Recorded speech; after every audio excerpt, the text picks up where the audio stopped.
Digimon Seekers has absolutely spoiled fans of the TCG, giving us new archetypes while buffing existing ones. But the best thing to come out of the Seekers series are the mind-linked tamers.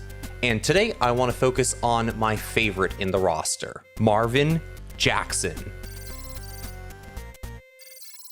Marvin Jackson is a 3-cost black tamer with a hefty amount of text on his card.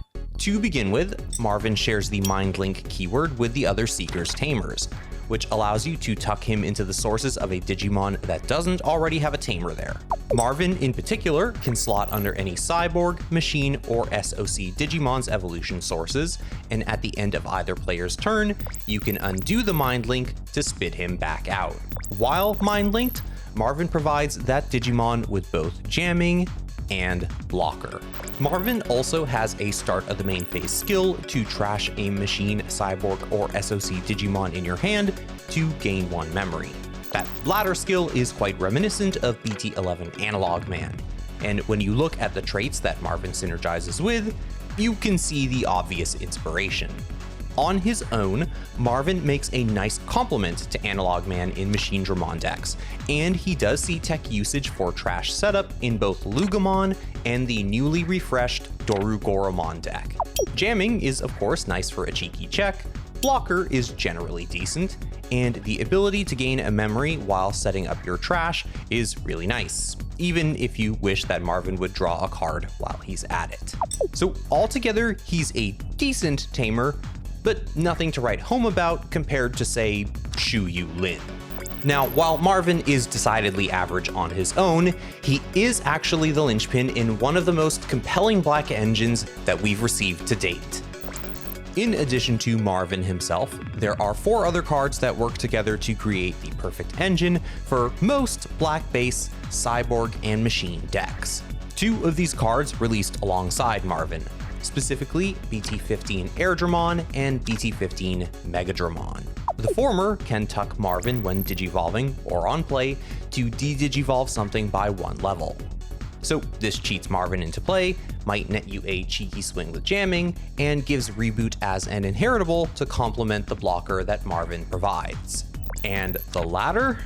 Oh boy, this Megadramon is something special.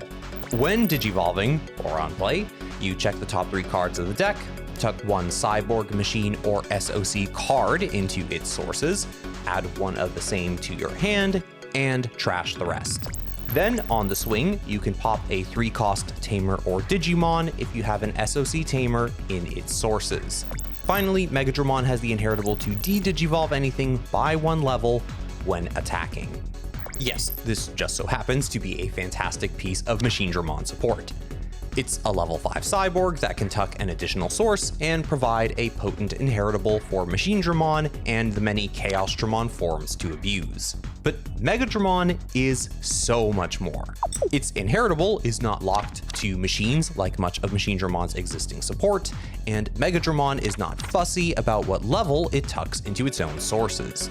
This opens it up to be a very potent piece of support for a lot of black decks, many of which do rely on cyborgs and machines somewhere in their main lines. Now, the 3-card core of Marvin, Airdramon, and Megadramon is quite potent on its own, but it's not quite an engine, not yet. We need 2 more pieces for these cards to start producing some actual advantage. Those 2 cards are, not surprisingly, inclusions borrowed from Machinedramon builds, BT7 Dorimon and BT7 Dorumon.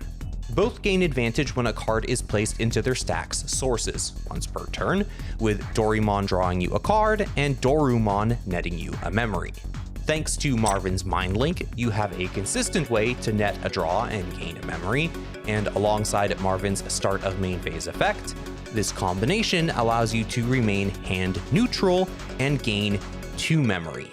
And of course, it makes getting Marvin into play a lot cheaper, since Dorumon in Airdramon's stack will effectively make it a 1-cost Digi-Evolution.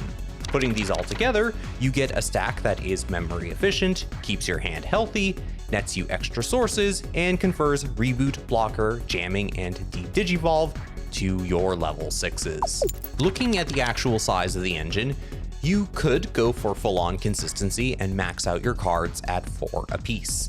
That means that the engine would occupy 16 main deck spaces and 4 Digitama slots. This is hardly a massive investment as far as the main deck is concerned, and as black players will admit, you're not exactly missing out on any other busted Digitamas. And you know, I don't think it's unreasonable to run the max counts of every card, especially in the case of decks like Digimon, who have subpar archetypal pieces, or a lot of deck space in general. But in many cases, you will need to make concessions. Bricking on tamers, for example, is never nice, and if you're running this engine in a deck that already has a dedicated tamer, then you can slash your Marvin count usually to 2 or 3, and in those cases, you usually want to scale back your Airdramon count accordingly, since, well, it's just there for Marvin, and reboot is already a pretty common inheritable among black Digimon.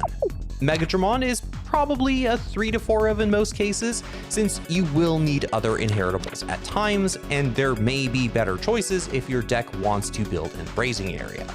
For Machinedramon decks specifically, 2 to 3 seems to be the sweet spot. You should also adjust your Megadramon count based on the overall number of machines, cyborgs, and SOC Digimon that you run in your deck in general, since you don't want to whiff too often and end up trashing all of the cards that you desperately need. As for Dorumon and Dorimon, I just keep that at 4 apiece because you really want to increase the consistency of getting that combo in your raising area. And here is our obligatory sample deck list. I've been enjoying Megagargomon Ace quite a bit recently, so he seemed like a decent enough fit alongside the Marvin Jackson engine. In fact, there was actually an extra bit of synergy that I didn't immediately clock, which is that Marvin's jamming pairs quite nicely with Megagargomon Ace's ability to swing twice per turn. Megadramon is an excellent level 5. But starter deck Rapidmon is also such a powerhouse of a card that you can't pass up on it. You really want it at 4 copies. And it requires green tamers to get the most out of it, notably in order to proc its protection effect. So for this list, I have to scale back my Marvin count, as well as Airdramon and Megadramon, to accommodate enough copies of Willis and Henry Wong to make Rapidmon work. I need to make a bit of room for Mamemon as well, since he can play either Marvin or my green tamers for free in a pinch. Now, the deck still runs a healthy count of cyborgs and machines to keep Marvin and Megadramon well fed, and defense training is really important here to help stitch everything together.